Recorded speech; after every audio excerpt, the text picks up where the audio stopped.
I recently purchased my first house and spent the entire weekend cleaning and preparing it for move-in. After leaving the house in pristine condition on Sunday night, I returned the following morning to find a foul odor and realized someone had been in the house while I was away. Upon checking upstairs for any signs of damage or theft, I noticed that the living room window had been pushed in and was hanging off the windowsill. Realizing something was amiss, I called the police and proceeded to investigate further. As I walked towards the garage, I noticed light coming from under the basement door and called out to see if anyone was there. After no response, I barricaded the door and prepared to call the authorities. Suddenly, the intruder tried to force his way through the door, threatening and cursing me. Though he attempted to reason with me, I was too frightened to listen and focused solely on preventing him from entering the house. The police arrived and took over. While they were dealing with the intruder, I waited outside in my car. About 20 minutes later, they brought the suspect out and I got a good look at him.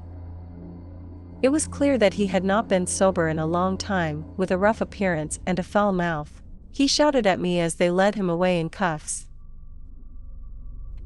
Over the next 2 hours, the police thoroughly searched my home for evidence of the break-in. They found cigarette butts, heroin, and handprints on the windows and assessed the damage.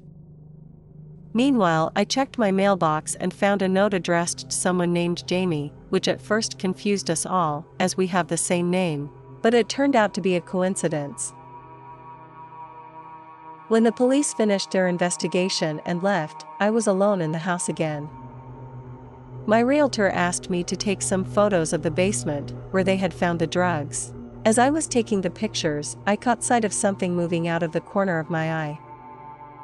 It was a hand disappearing into the shadows beneath the furnace. I panicked and ran up the stairs, barricading the door and calling the police again.